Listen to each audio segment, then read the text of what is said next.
Welcome to the Anderson and Lindhardt Show. This is episode 38. In this episode, we are joined by my beautiful, lovely, and competent wife, Riley Lindhardt. She recently became a certified life coach through the Life Coach School.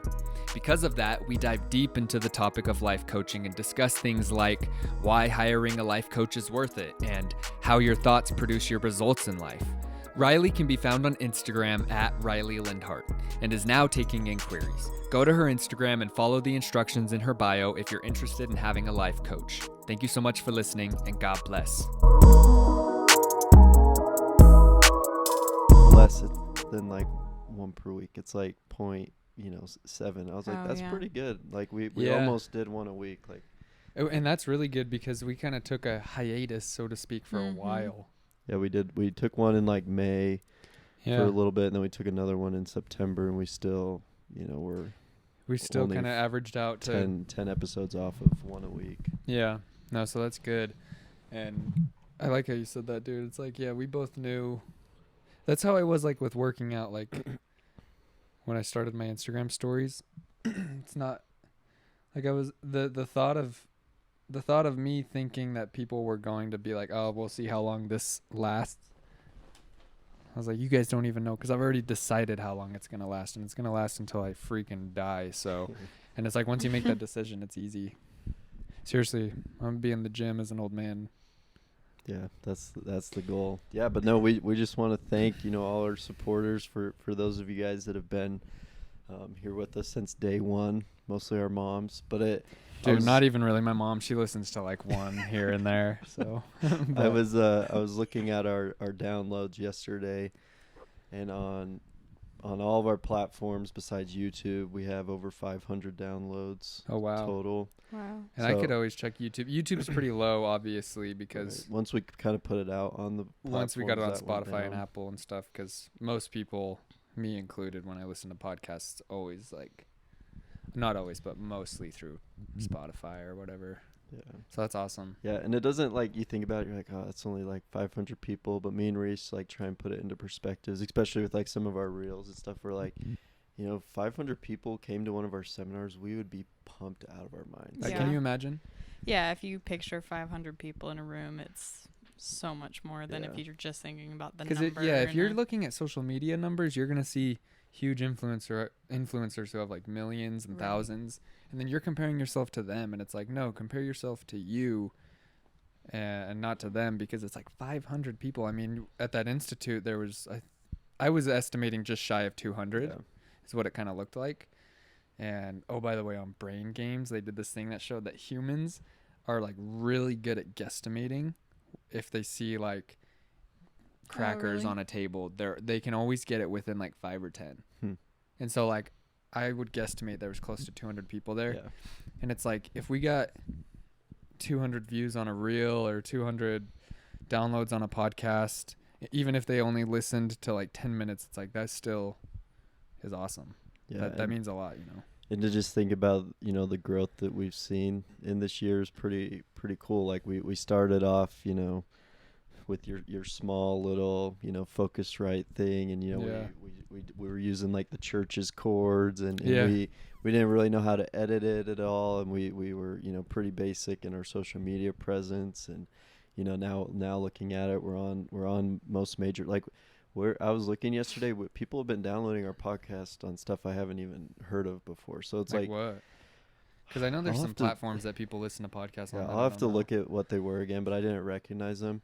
But it's just like, we're out there in places we didn't even imagine. I was looking, we've had like one person download it like in the Philippines. There's like been people to download it like in Europe. And so it's just like, obviously it's only a couple people, but it's just like, it's pretty cool to see, just the growth that we've been able to accomplish in a year, just trying to have fun with it. And it's like, pretty exciting to see that. So it's cool. And, appreciate you, Riley and Reese, grinding and helping us out wherever you can. So it's been good, and excited to see where we keep going. But yeah, dude, it's funny because I tell Riley, I'm like, after we hit stop on podcasts, I like don't even know what we talked about by the end. And then it's interesting because like I'll just post it and then kind of go on with my day, and I don't really like think about people are like actually listening to this. And so it's cool to stop and think about that. It's like, yeah, that's actually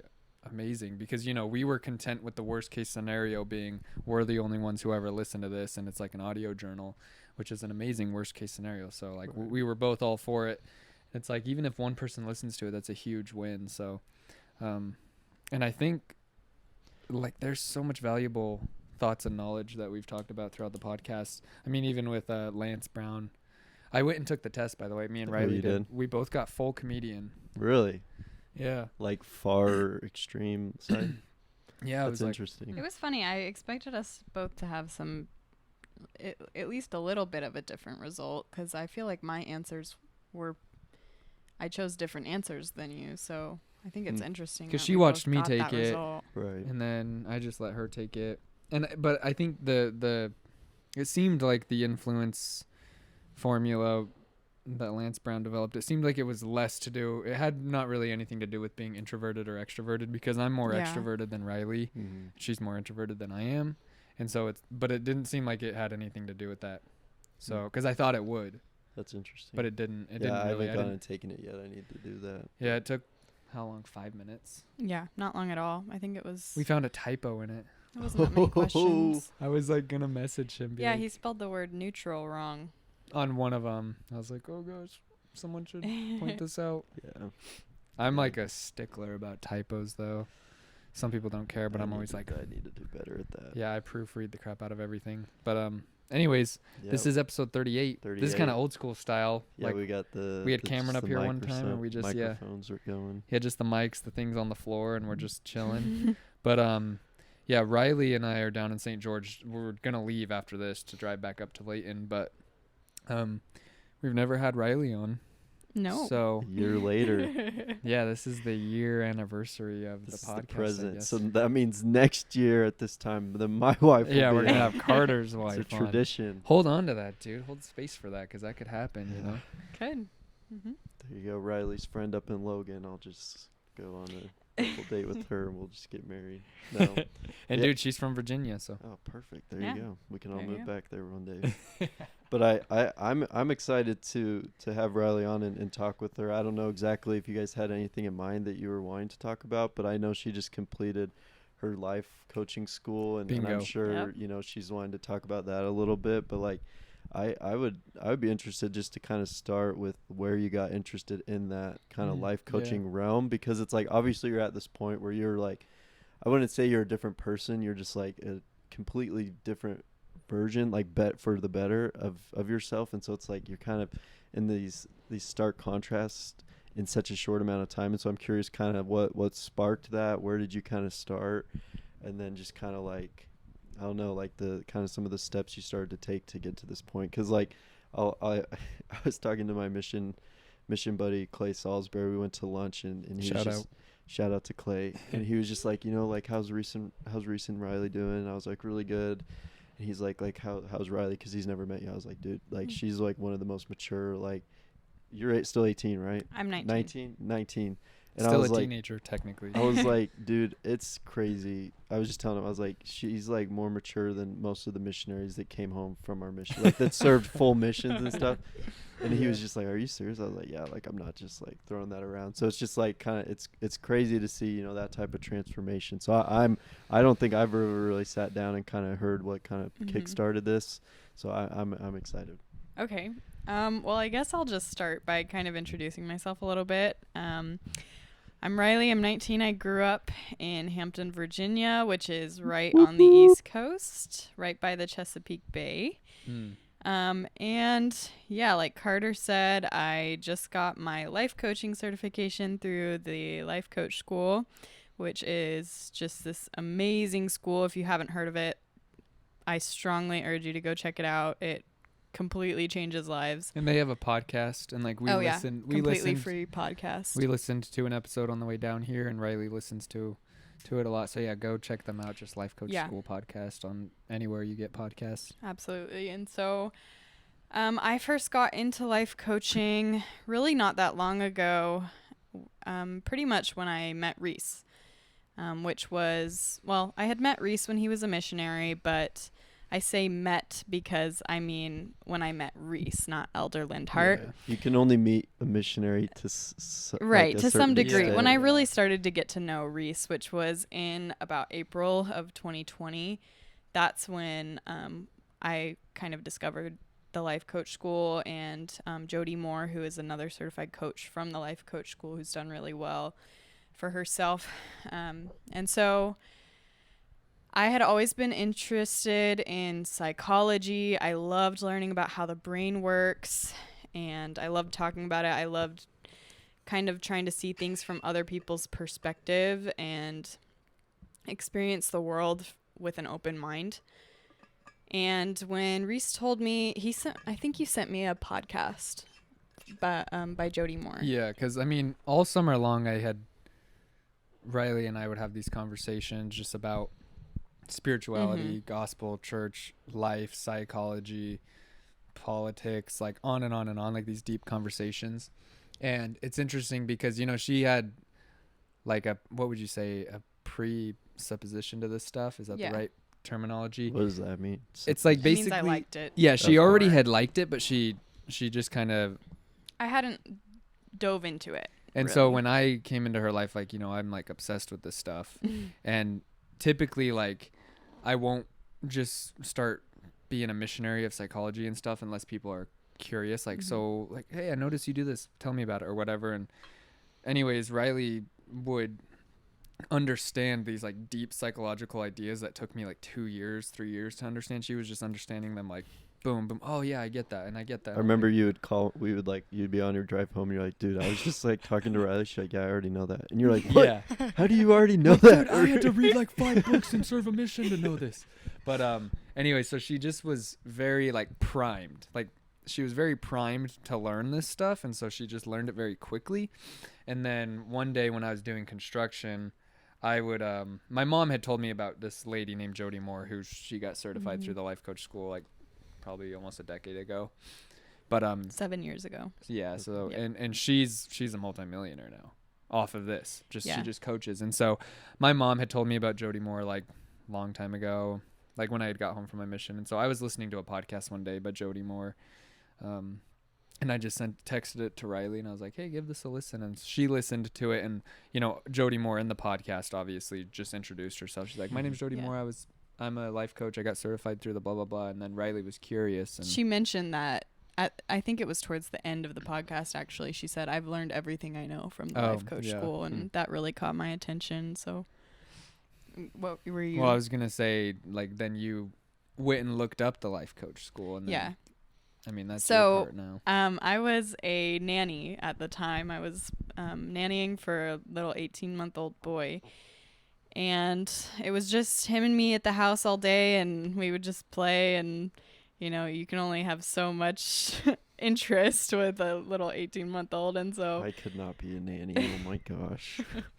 It's a lot to just be alone with a little kid all day. All the mothers out there know. But so anyway, I had found out about this Life Coach School, and I looked up their website, and they had all these videos kind of explaining their programs. They have 2 programs. So there's a program called Self-Coaching Scholars, and then there's their certification program. And Self-Coaching Scholars is for anybody. It's a monthly membership program where you just take all the material that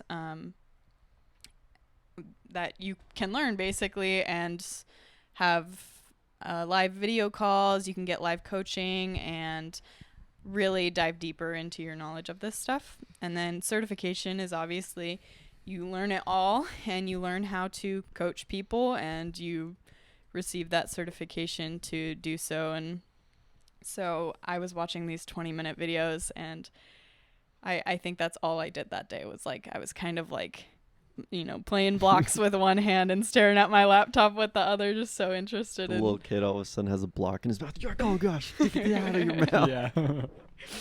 Like, do I need to coach you? Yeah, I will life coach you right now. You need it. He gets He's like, frustrated and knocks the tower down. But yeah, so that's how I got interested. And by the end of the day, I don't know, I was just so interested that I binged all the videos that day. And it's a long time. I think there's like 4 or 5 20-minute videos, and I watched all of them that day. And then I just couldn't really get it out of my head. And so I just studied. I listened to a bunch of the Life Coach School podcasts and was implementing these tools that they were teaching me into my life, and already seeing a huge difference, even though I didn't fully understand them just with the podcast. Right. But I had a lot more peace and understanding in my life, and kind of it just resonated with me that I think this is something that I want to do. And long story short, my dad had always said he would pay for, he would match the money that he spent on my brother's college for my college. And it took some convincing, a lot of convincing, but I eventually convinced him that I really wanted this certification instead, and to just trust me and give it a chance, and that I really believe in this, and I'm going to open my own business in this, and I'm going to make it work. I'm going to be successful. And so, yeah, I just finished my certification. Well, actually, I don't even have my certificate yet. It hasn't come in the mail, but I am officially certified. I've completed all of the necessary requirements, and I just finished, like, I think a week and a half ago.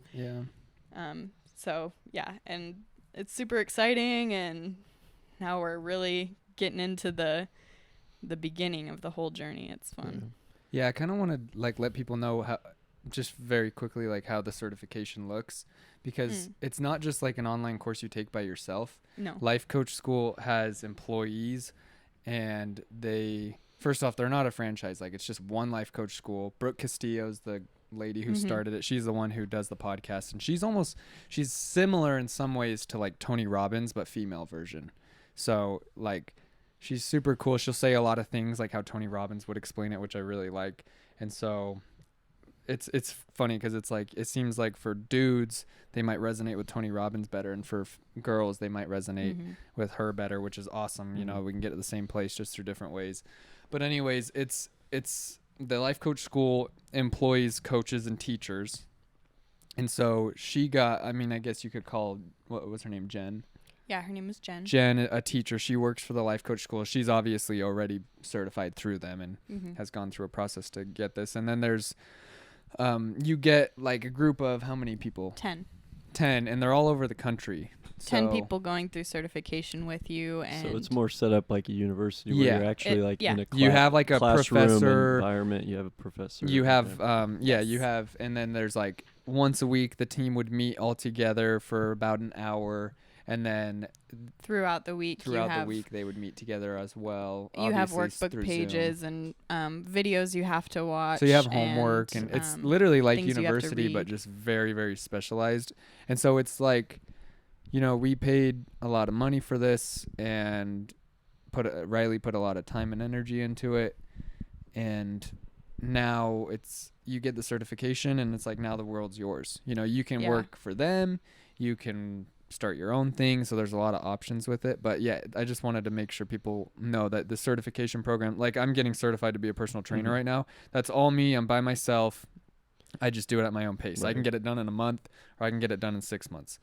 But with this, it's like 6 months. You have a teacher, you meet once a week, you have homework, you have requirements, you have a team, you text your team all the time. It's a lot more formal education. Right. Yeah, exactly. It's a lot closer to that versus just self-education in a way. So that's kind of how it looks. Yeah, I actually really loved being in a group, because I feel like for me, if it was kind of just like, here's all the material, do it at your own pace, but complete it within this time period, I wouldn't have learned nearly as much. And I have a hard time with that kind of learning, where it's just like you go whenever, and it's like, oh, I'll do it tomorrow. And with stuff like this, like where you're constantly, I mean, you're learning how to coach people, which is kind of difficult. So you have to be coaching real people, you know. That's exactly what I was about to say. So you need a team. You can't just do that by yourself and go coach your mom. Yeah, what you're doing is you're learning by doing. And so every single week you have a different concept that you're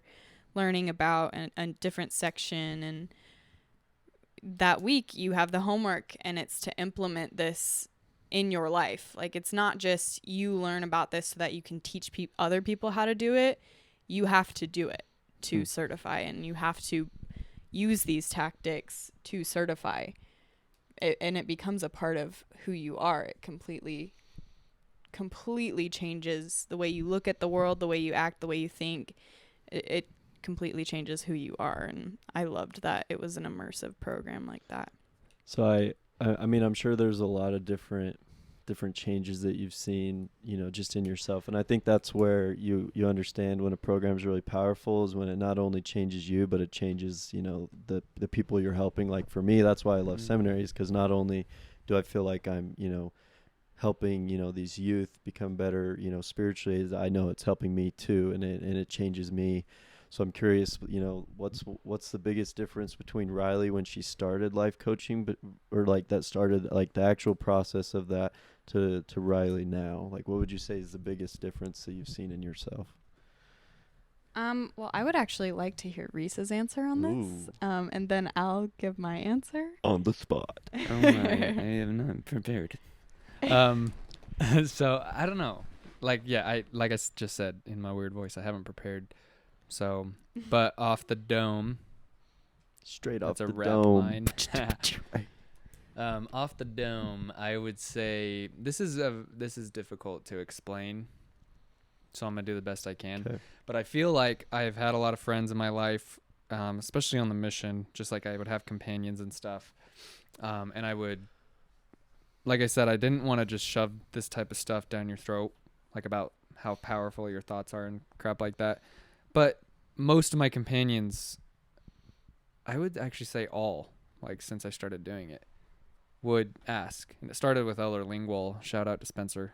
Freaking love that kid. But him and I, we worked great together, and he would ask me different things. And but I guess what I'm trying to say is, like, after teaching them about, hey, dude, like your thoughts create all the results in your life. Like, look at all the results in your life. That's due to your thoughts. That's due to your feelings. That's due to the way you're perceiving the world, which, you can all just put down into a simple statement and call it your thoughts. And I feel like a lot of people, they get the concept, but they don't internalize it. And I don't see the shift in there, because I saw the shift in myself, because my mom brought home, she went to a 3-day seminar, brought home a paper when I was like in 6th or 7th grade that had a diagram that said thoughts, feelings, actions, results, and it's like a cycle. So your thought creates your feelings create actions create results. And so I've been learning about this since I was how old is that, 12, 13? In 6th grade? 6th, 7th. So like 12, 13, I've been learning about this. And I would tell my friends in high school, like, oh dude, you got to try this thought work, or you got to do this thing where you like, I had a friend in junior year where I had his parents were divorced, and he just was having a hard time. So I was like, dude, write down all your negative feelings on a paper, and then we're going to go out on your driveway and burn it. This is me as like a stupid junior in high school. Right. But I got the concept, and that was actually a cool experience. He said, I think we talked about that on like our very first or maybe second podcast. Probably, because maybe it was the one with your mom. I can't remember. Oh, I bet you it was, because when he burned that paper, when he lit it on fire, I just saw his face, like, because he wrote just nonstop both sides of the paper, like he was like pissed off, like scribbling like with anger. And then when he lit it on fire, we poured gasoline on it and he lit it on fire, and then like his face just like slowly shifted into a smile, and he like looked at me and he's like, whoa, this feels awesome. I was like, yeah, dude, right? Like, you know what I'm saying? And so anyways, my point is, like, I got the concept. I understood it kind of on a surface level, but it wasn't really until my mission when I was in Hampton, when I was with Elder Lingual, to when I fully internalized it and a shift happened. And I really understood, like, deep down that, whoa, your thoughts literally, like, I always knew this, but like, I can literally change my life just by the way I think. Like, that's it. And so it's hard to explain, but anyone who's had that shift knows what I'm talking about. Yeah. And it can be a shift with other things, like with the gospel. Maybe you had a shift where all of a sudden you're like, oh, whoa, now I see what I thought I knew, but now I know. And so what I've seen with Riley is, like, we would talk about these things, about thoughts and whatnot all the time, and she gets the concepts and grasps them and understands them. But it seems like now that she's certified and now she's been implementing it into her own life more, all of a sudden it seems like she gets it. Like, whoa, I get it now. Like, I always knew your results were due to your thoughts, but now it's like more real.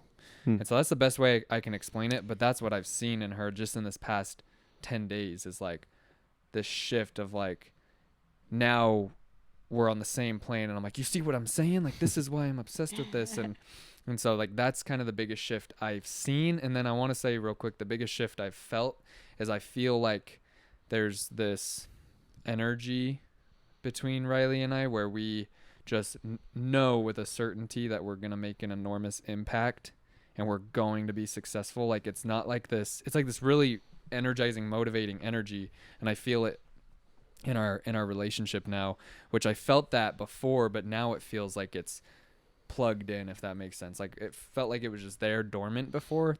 Now it feels like it has a power source, and now we're really going to start progressing very quickly as a couple and in our own businesses.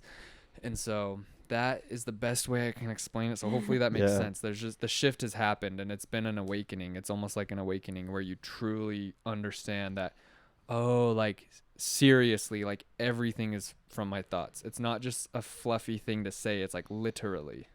Well, I think how I would explain it is it goes from logically you can understand the concepts to realizing that it's reality and completely perceiving reality in a different way.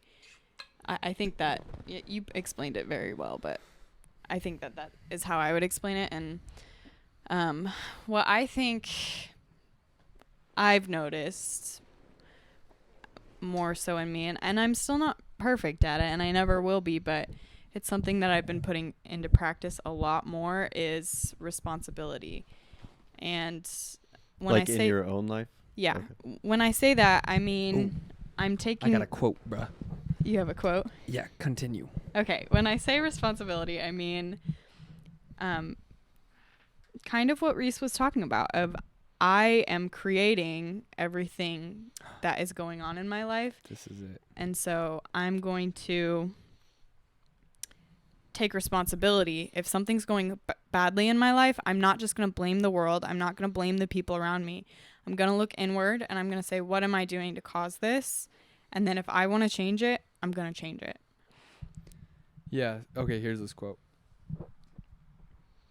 from some random dude named Ed Milet on Twitter, but he probably, who knows, he might have just found it from somewhere. But he said, quote, "The instant you accept responsibility for everything in your life is the moment you acquire the power to change it." Yeah. Because if you're always blaming and whatever, you're not going to have, that's a disempowering energy, and you're not going to have the power to change your life. But if you just accept, you know, if your relationship with your mom sucks and you accept the responsibility instead of just saying it's all because of her, it's because of her, but you accept the responsibility of like, no, I can change. That's when you have the power to change your life. And so that's like a really powerful thing, because a lot of people who are understanding this stuff logically, they're still blaming. But once somebody really internalizes it, all of a sudden you'll start seeing them take responsibility in places where they never thought you could in their life. Taking responsibility, I feel like feelings are something huge that you have to take responsibility for, because, you know, if you use the example Reese just used about your mother, if you have a negative relationship with your mother, you think it's her fault, and you're going to blame her because, you know, she's so rude. She doesn't understand me. She's, you know, not there for me in the way that I want her to be, and it hurts my feelings. It's like, no, what she's doing is she's just existing, doing the things she wants to do. And she's being a human, and humans mess up constantly. And you're Right. interpreting that in a negative way. You could interpret that of like, that's just my mom. I love her. She's how she is. And, you know, I'm not going to try and change her. But most of us will interpret it of like, my mom said something I didn't want her to say. I think that's inappropriate, and I feel hurt. Really, the only reason you're feeling hurt is because of your thought in that situation. And so we always are the ones responsible for our feelings. And until we acknowledge that and take responsibility for that, it's going to damage our relationships with others, with ourselves, with our life all of it. So one thing that just like as because Riley and I have done a couple of coaching sessions together, and I remember one time like this, it really clicked, you know, how my thoughts portrayed into what happened in the certain situation. But one thing that I feel like it hasn't clicked for me that maybe other people are feeling similarly is how you control your feelings. Because a lot of the times, like, I feel like as this situation happens, I didn't have control of that, you know, situation. Like, I feel sad or I feel hurt. You know, it's like, it feels like how do you kind of start to take control or responsibility of those feelings? Because a lot of the times I just feel like it just happens or whatever. And it's like, it's important for us to feel sad, you know, it's important for us to feel frustrated or hurt because there are things that people do. So like kind of help, like walk me through what you're meaning by, you know, it's kind of your thoughts that portray into that feeling. So obviously we're not going to avoid all negative, you know, feelings. And if you did, then that would be contrary to the plan, right? Like God's plan. Because it's like one of the main reasons we came to earth and got a body is because bodies can feel emotion on a deeper level. This is just something I believe. And it's like we came here to get a body so that we could experience the full spectrum of emotion. I mean, if you're a spirit, you don't have no idea what physical pain is. Exactly. And so that just adds another element into feelings that you can have. We came here to experience the full spectrum. That's interesting. What if spirits don't feel like as deep of I mean, obviously, I've like this, we're it. Just throwing things around here, but it's just like, we're just exploring, you know, it's like we're exploring new territory because I don't know, but it's like maybe, you know, it's interesting to think about things like that. But I definitely think that it's very important to feel the full spectrum of emotion. And I think I'm glad you brought this up because, you know, Riley and I know that most people who hear about life coaching / personal development, self-help, they think it's all about avoiding negative feelings, running away from negative feelings, and just cultivating this life that where you're always happy. And it's like, that's not the case. Riley read this quote this morning, like we were looking through inspirational quotes, and it said, the meaning of life is to find happiness. The meaning of life is to find happiness. And she read it out loud, and she's like, no, it's not. That's dumb. Because that's not what it's about. You know, we're not here to find happiness, to chase happiness, to find what makes us happy. Like, it's like, no, that's not. We're here for meaning, for a meaningful life, to learn how to love. Meaning of life is meaning. Yeah. Yeah, exactly. If you're chasing happiness, that's all you're doing. And happiness is fleeting. You never get there. Everyone knows happiness is fleeting. Once you grasp happiness, it's going to be gone. And then it'll come back. And then it'll go away. And then it'll come back. Then it'll go away. So it's like chasing happiness is like the dumbest pursuit ever. The pursuit of happiness is stupid. And so, with that said. Okay, so to go back and answer your question, Carter, you were asking about how to kind of manage emotions and to deal with emotions. And I think Reese gave a really great lead up to that, because one of the things I was going to say is you have to change your view on emotion. Lots of us think that the meaning of life is to find happiness, and that just sets you up for a life of frustration, unnecessary frustration. It's setting unrealistic expectations. It absolutely is. Life, and that's where frustration comes from. Exactly. There's a different unmet expectations. Yes. So I'm just making up words. I know what you're saying, bro. Life is, everything has its opposite. So every emotion has to have its opposite emotion in order for it to mean anything. So I wanted to give this example to you about how your thoughts cause your feelings. So let's say that 3 days ago, a loved one of yours died. You have no idea, though. You haven't heard. So for those 3 days, you feel completely fine. It's like the fact that your loved one died has no impact on how you feel until you hear about it, and then you have a thought, oh no, that's so sad. I'm never going to see them again, and that's horrible. You know, how am I ever going to get over this? This is awful. All those thoughts are going to rush into your head, and they're going to produce feelings. They're going to produce emotions. And most likely it's going to be devastation, mourning, loss, sadness, which are all completely appropriate emotions to feel for that thought. And so if you don't believe that the meaning of life is to be happy all the time, you can be okay with having negative emotion because you know it's part of the process. And so basically what life coach, like the purpose of life coaching is to help you weed out all the unnecessary drama that your brain feeds you on a daily basis. And so with feelings, in this circumstance, the reason why feeling that horrible would be so bad is because lots of us would be resisting feeling sad. We're like, I don't want to feel sad. I don't want to feel loss.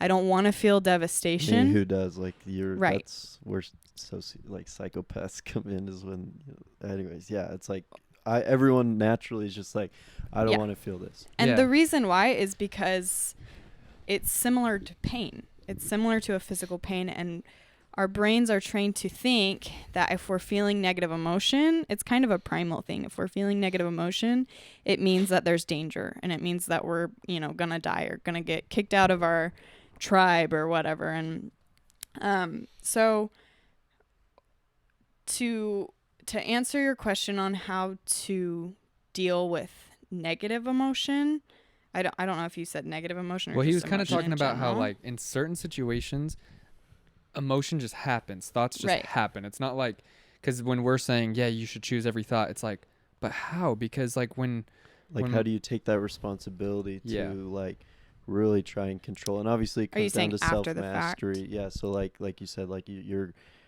grandma dies and you have these negative emotions come into your life. How do you like immediately start to put systems in place to limit that unnecessary distractions or drama, I think is what you said. Well, the question is if you think that emotion is unnecessary. And this is all a personal thing. That's like the thing with life coaching. It's Okay. like, it's all personal, It's because like, maybe it was like their aunt who died, and they didn't really have a good relationship with her, and they're like, I don't really need to be sad about this. I don't know. That's kind of a stupid example, but just something I'm just trying to help people understand a little bit better. the key is just not resisting the emotions that come up. So in that example, it's very appropriate to feel upset if a close loved one to you dies. And so you would want to feel upset. You wouldn't want to be ecstatic, over the moon happy that they passed away. And that emotion would just happen for you. Right. Because the thought is so unconscious, it just comes so fast. And so in that circumstance, my advice would be to simply allow yourself to be sad. And that means sitting back and feeling how your body feels, documenting the physical sensations that your body is going through. And that takes your mind away from the mental drama of it all and puts you into your body. And when you do that, you realize that all emotions are vibrations. And so if the worst that can happen is a vibration, we always know that we can handle it. The worst that can happen is an emotion. All you have to do is sit back and allow it, and you can handle anything that comes your way, right? It's not going to be comfortable, but you're not going to die. Like, think about those girls who were on the panel with us. They were like freaking out. They were like shaking, and the one anxious girl, she just like couldn't stop talking because that's how she copes with her anxiety, and she was making hilarious jokes. Like, I seriously, I wish that was my coping mechanism. Dude, she straight up should be a stand-up comedian. I rebuke her therapist for telling her not to use humor. That's like, yeah, it can get unhealthy, but like in certain bounds, like that was so funny, her humor. But so with the example of like understanding that emotions is literally just a vibration. It's a vibration in the body. That's it. And so people are like terrified to public speak. So here's an example. People are terrified to public speak. They think they're terrified to public speak. No, they're terrified of the feelings that they'll feel when they're public speaking. Or they're afraid that they're gonna, the age-old one is what if at my graduation I trip up the steps, It's like, you're not afraid to trip up the steps. You are afraid of the feeling like of embarrassment. Like the way embarrassment vibrates inside your body, that's what you're scared of. But if you understand that, okay, the worst thing that can happen to me is there's going to be a vibration in my body and it's going to feel kind of uncomfortable. That's it. Then you feel really empowered because you're like, okay, if that's it, like I'm not going to die. People aren't going to blah, blah, blah, blah, blah. It's like, because your brain literally thinks you're going to die. Like the brain absolutely thinks you're going to die when it feels negative feelings, like embarrassment. And you might not be consciously thinking that, but the brain's systems are set in place so that when negative feelings come up, we're going to die, and it's fight or flight. Your sympathetic nervous system goes into hyperdrive. All the blood goes to your extremities. Your immune system sucks. Don't listen to the CDC. They're lying to you. I'm just kidding. I'm not going to get into politics right now. But anyways, if the worst thing that can happen to you is an emotion and you like truly understand that, then you kind of start to feel like a almost like a weird sense of power, like empowerment. It's like that edge, like you talk about, like we have like an edge, like most people don't know this, like we have like an edge on people. It's like that's what you live in the same building, but we got different views. Oh yeah, Lil Wayne. Yeah. Exactly. So I'm curious, with, because it's like hard, because you like, I feel like a lot of people in the self-help industry are like, pretty competent, pretty in tune with their emotions, and they're very conscious of the outcomes of those feelings. And so for the most part, probably people that are listening to this podcast are really able to do that. But there's people like those girls we were on the panel with, that their brain is wired in such a way that it's like, if I like this, I don't want to feel these feelings, and they go to extremes of like not having to feel those emotions. So how do you kind of work with someone that's either new to this, where they're like, they really don't want to feel those emotions, and you how do you kind of like break those walls of like allowing them to get to that point to feel those, so that they stop like going to extreme measures or like just repressing emotions? Because like we know like that's like super unhealthy, either of those extremes, or repression. Well, to teach people how to allow themselves to feel an emotion, for example, if I was in a coaching session with someone and it was very apparent that they were feeling really emotional about something, I would urge them into it. I would actually steer them towards that emotion. And then I would do... was it like when you had me try and describe what color my emotion was? Yes. And what shape it was? Okay. That's exactly it. So what I would do is I would tell I was emotional. I would take them down that route, and I would ask them, where are you feeling this in your body? And, if it's in the chest, okay, what sensations are you feeling? Is your heart fast or slow? Does the emotion feel fast or slow? Does it feel hot or cold? Does it have a color? Does it have a size? Does it have a texture? All these things. And it gets them out of the mental drama of it all and into their body. And then they realize it's not such a big deal, because all it is a few sensations in their body. And they might be intense sensations, right, but it's stuff that you can handle.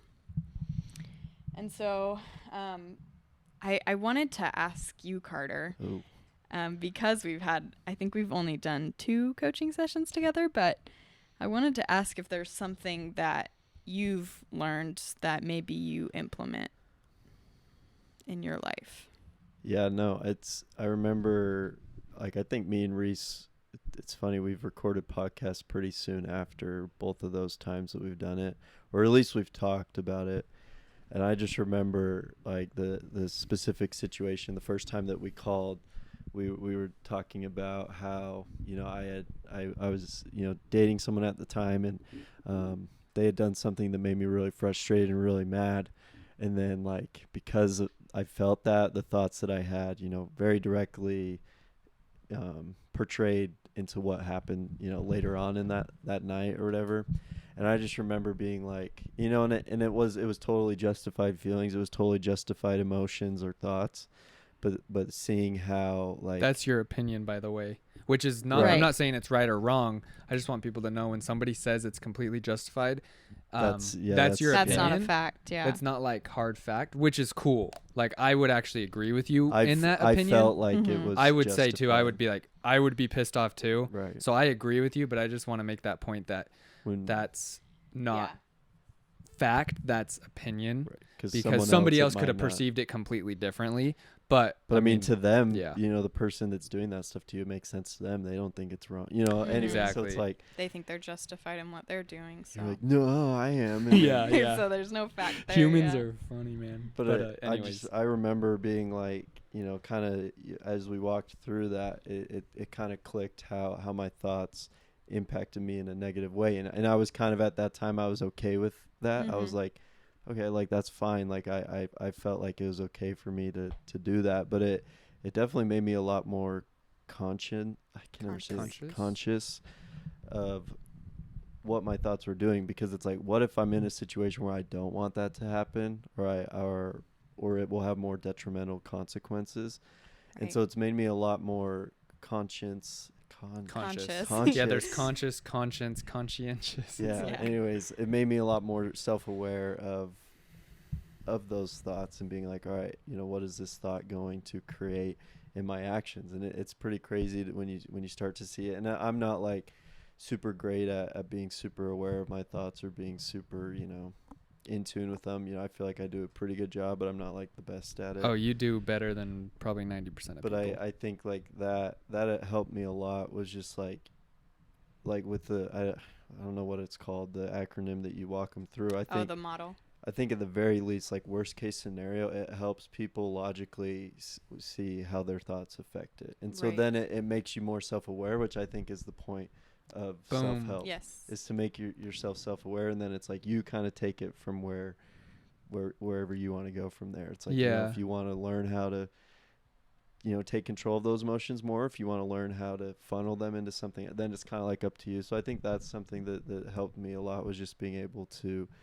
like, I don't know, like connect, like Reese was saying, like kind of connect the dots. So this really does, like, your thoughts do affect the outcomes. Yeah. Yeah. I love what you said, that the purpose of self-help is self-awareness. And I totally agree. Like, that is the biggest purpose. Or just and then awareness. I think that the sub-purpose is self-control, learning how to self-mastery. Yes, self-mastery. And I'm not taking orders from my bed. Self-discipline. Yeah. So one thing that people can do if they look around and they don't like their life, they want to change it, but they kind of don't know where to start, or they feel a little powerless or confused or whatever. What you can do is look around at your life and make observations and say, okay, like, I'm in a house I don't want to live in, or I'm in a relationship, my boyfriend yells at me too much, or something like that. You could take that result in your life and work your way up this thing that I use in coaching called the model, to figure out how your thinking is keeping you in that current result in your life, or how it attracted that result into your life. And so, for example, you have... Well, first explain what the model is. We have before, but it never hurts. The model is just an acronym. So it's 5 letters. You have C, T, F, A, R, and it's in that order. C is any circumstance. What? It's almost fart. F-A-R, yeah. C-T-F-A-R. C-T, move the T to the end. It's C-fart. C-fart, that's easy to remember. Okay, well. Of course, Carter would think of that. Of course I come up with that. I've never even noticed that. The first time I think I have noticed that, I brought it up at our first time. I was like, it almost spells fart. Oh, yeah, you told me. That's why I noticed it before, because you pointed out to me before. The brain sees what it wants to see. So. True. Anyways. So, okay, the model, C is the first one. That stands for circumstance, and circumstance is any fact in your life. So that example that I used earlier of your loved one dying, you could say, put that in the fact line of their name died on this day. And then next is T. T would be your thought about it. So your thought would be, this is horrible. And then your thought creates a feeling, which is probably sadness or devastation, something like that. You would pick one of those, put that in the feeling line. Next is A. So your feelings produce your actions. The only reason you ever do anything is because of how you feel. And so your actions from that feeling of devastation would probably be something like crying and I don't know, I would stay in bed alone. Staying in bed, yeah, be alone. And I wouldn't work. You would just be perpetuating the feeling. And so your result, which is the last line, the R line, would be that this is horrible. You feel horrible. Depression. Yeah. Or something. Maybe that goes more into feeling. I don't know. So that result in your life of feeling horrible is a direct comparison to the thought that you had, which caused the feelings and caused the actions. And so your thought was, this is horrible. And later, the result you create in your life from that thought is, this is horrible, right? So that really shows how, you know, obviously in that circumstance, you would probably want to keep that thought. But in other times when it's maybe like, I don't really want to get this result, you can purposely change your thoughts to promote different feelings, to promote different actions intentionally to get intentional results. Right. I mean, it's interesting you're saying this because like I think we talked like maybe like a month ago, and I kind of told you, like I said, right now I feel like I want to be very intentional about kind of like taking a break from dating, and you're showing me how the actions I was taking was going to create that, and I still felt good about that. So kind of it made me aware of my thoughts, and I was like, all right, this is what I'm doing. And it's I mean, like right now I can't remember the last time I like actually like texted or talked to a girl that I was like genuinely like interested. And it's like my thoughts and action, I was intentional about the outcome that I've created, and it happened. You know, it's like I literally like not talking to anybody. And so it's just like interesting how, you know, just even in a recent example, you know, you can be intentional about, you know, maybe what some might think is a negative outcome. If you feel like that's what you need, then it's kind of, it just is making you aware. Aware, and then it's very personalized. And that's why like anytime we have conversations about self-help and stuff, an hour is not enough time. 2 hours isn't enough time. 3 hours isn't enough time. Like this stuff is so complicated, complex. It has it's like the gospel. It's like it's simple, but it's extremely complex at the same time. It's very paradoxical. Yeah. So it's like life coaching is simple, but that Lance was talking about, it can go infinitely like in depth, but then it also is like in width, and so you're just like you can never cover. And so it's like conversations like this, we can scratch the surface or we can dive into subtopics deeper. But it's in the end, it's like, man, we could be talking about this for our whole entire lives because every situation is so different. Like with some, there was a question on the Lance's test, and it said something like, what was it? Like if you had a friend who was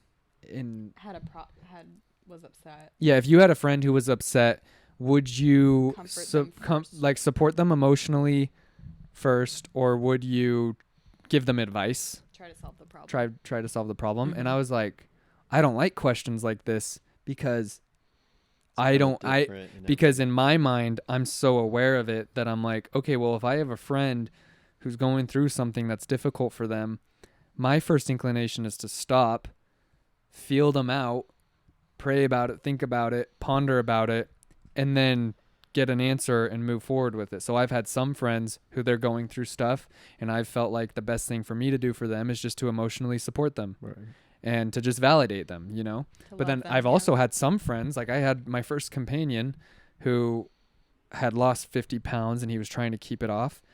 I gave him advice for days because that's what he needed. I felt it out, and that's what worked well. And so it's like these things are so that's where it's vague. It's vague, and things are case by case. It's a lot of gray area, and case by case. So that's why it just takes a lot of study. You need to be so in tune with your feelings. Yeah. And like obviously we view it as the spirit. Like that's why it's like almost like you're playing on an unfair advantage, is because you have the spirit in these situations. Like whether I'm in class or, you know, at work or just interacting with people, it's like it there's no one size fits all for every scenario on how to help someone, but then the spirit can tell you what you need to do for that specific person or in that specific circumstance. Like so some kid in your seminary class, he might respond better to a teacher who's hard on him. Right. Like, hey man, come on, like you didn't get your work in, like let's go. Like let's go. Yeah, hey man, hey, get off your phone, bro. But to some person that might be detrimental. But if you said that to somebody, they might leave the freaking church, you know? Like you might have to be like very gentle and kind, or just let them do it and just validate the crap out of them and just be like, oh, so good to see you today, have a good one, and never bring up the phone issue. So it's like those are two, and then there's probably some kid who's in between who you can kind of be like, make a funny joke, but be like, yeah, seriously. But, it's like you never know. And so that's why it's just difficult to talk about things like this, because all three of us are just having thousands of thoughts race through our minds. Like, oh, I could dig into this. I could dig into this. And it's just going to take a million podcasts to complete it. At least. We'll have our subcategory of self-help with Riley. That'd be sick. Podcast. Dude, that'd be sick. I'm actually thinking about maybe starting my own here pretty soon. Well, we can help you get it on Spotify and Apple. Carter can. I can't. know how to do that. I know how to get it on YouTube. There's one last thing I wanted to say. This is like a subtopic that would take an eternity to talk about, so I just want to mention it so for some mind gum. You know what I'm saying? Get some mind gum going. Think about this. This is freaking deep.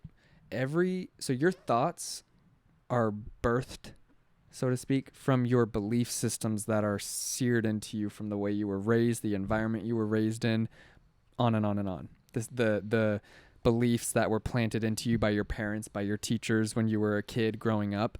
So your beliefs are birthed from that, because there's cultures around the world who, when somebody dies, they're instantly happy, because they have their belief system is seared into their nervous system that when you die, you go to heaven and glory, and it's a celebration, and they don't wish death upon each other. Right. But when somebody does pass away, it's a graduation. So what they do is they have a party, everyone comes over, they have food, they get together, family is happy, jolly, they're playing games. But here in America or in the Western world, when somebody dies, it's a funeral. The classic, everyone wears black, everyone cries, everyone on and on and on. And so your belief systems, which are installed, literally, it's like a computer, are installed into you. Most of them, I would say 95% of your belief systems, so 95 to 99% of your life is being run off of belief systems that were installed into you when you were ages 0 to 7. That puts so much pressure on parents. Like, that makes you it sucks feel like, because it's like I'm and as a parent, Riley and I are thinking about having kids in 3, 4, 5 years, and it's like I have already realized I have to come to terms with I will mess up my kid in some way. It's just going to happen. Not to mention I have genes and emotions still inside of my body that are from my ancestors.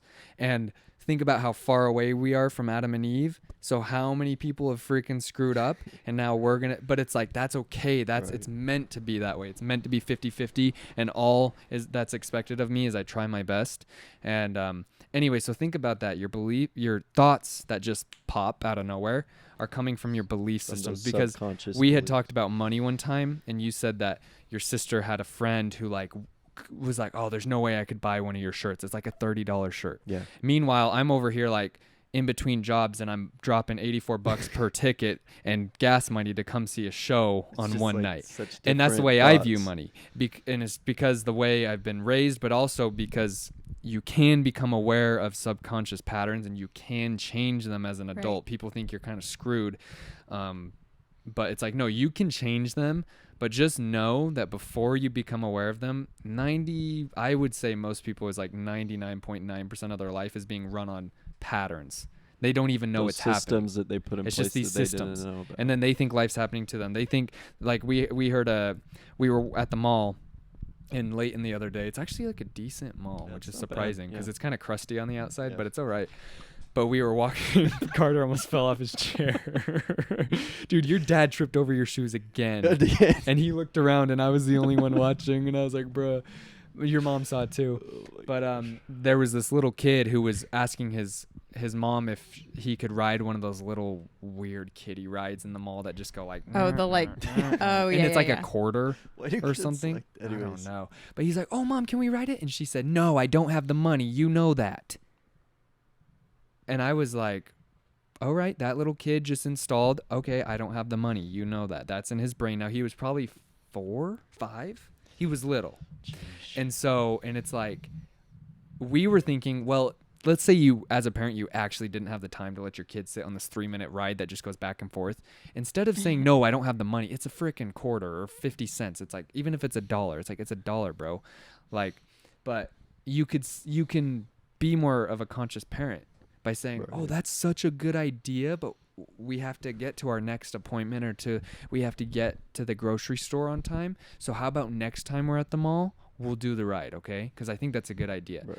What a better program to install into your child. But that kid who just had that bad money program installed to him, he can change that, Right. when he's older and when he becomes aware. And so that's why coaching is very important, because you become aware of the patterns.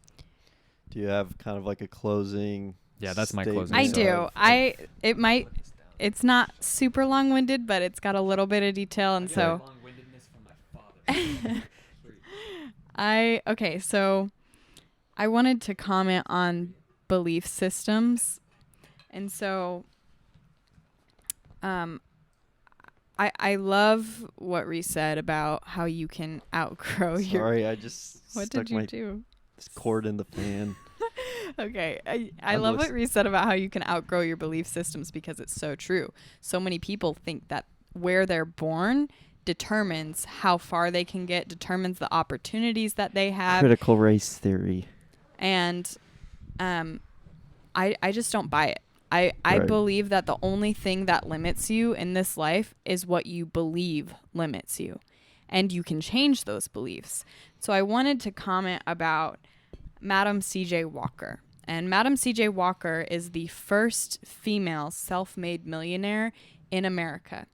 And she was the first child of these slaves to be born free. Mm-hmm. So her older siblings were slaves, but she was born free. She could have adopted. I don't have any opportunities in this life. I can't make anything out of myself because my parents are slaves. I'm a black woman in America. Black women don't have the same opportunities, but she didn't believe any of that. She went and she even used herself on the packaging for the item that she made, and became the first female self-made millionaire in America. Now they probably would take her off the packaging. Yeah, probably. And I think that's a really cool story, because this is a different America. We're not talking about the America today. We're talking about America, in the 1800s? When there probably was actually really bad racist stuff going on. And sexism, for sure. Born December 23rd in 1867. So probably late 1800s, early 1900s. And millionaire back then, you're freaking rolling in the dough. Like you're...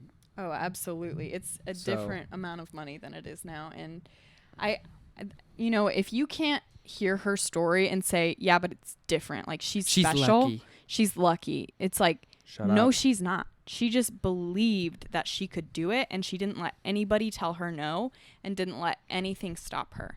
And so if all these people who, are born, everybody's born with completely different opportunities, completely different parents, completely different cultures and lifestyles and, traditions.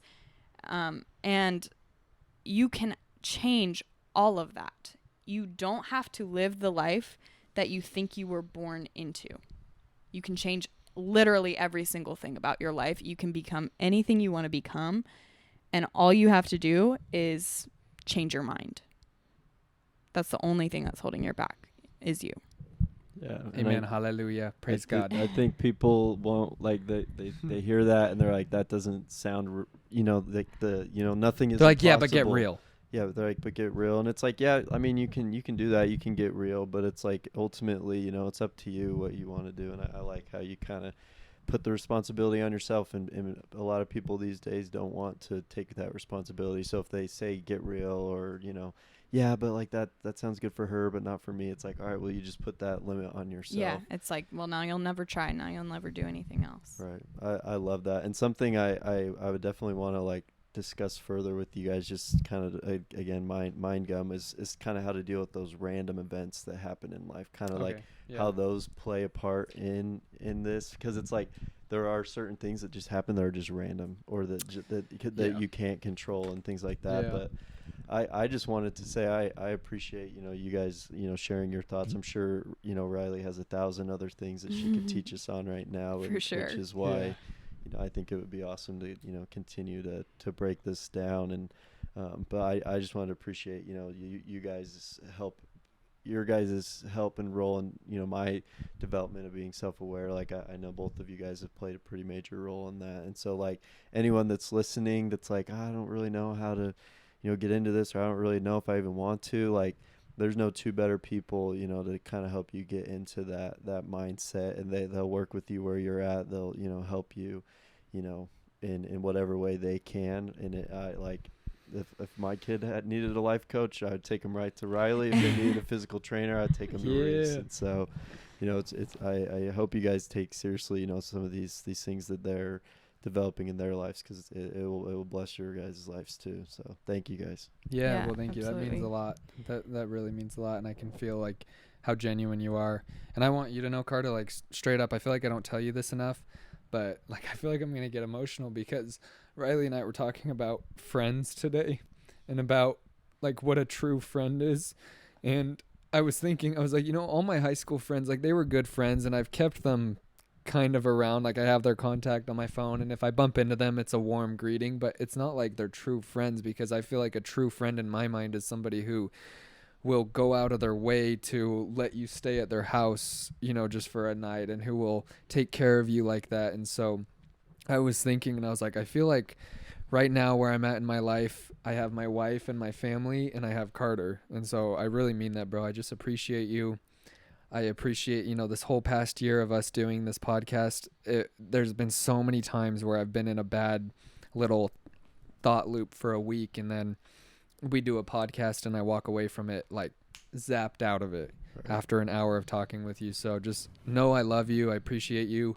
Riley and I are here to help you, because it almost feels like I can't like catch up, because like I can't repay you because you've helped us so much. So yeah, just know we both love you. We're both here for you. You can always crash at our place if you need to, and eat our food. On my air mattress. Yeah, man. Make sure you bring your air mattress, unless you want to sleep on a hard floor. Or a couch that's only like a little love seat couch. But anyways, yeah, man, we love you, and we appreciate you. All right, Anderson Lindhardt Nation, let us know if there's anything we can help y'all with, and enjoy General Conference. That's right. We got to get back to that. All right. Love you. Bye.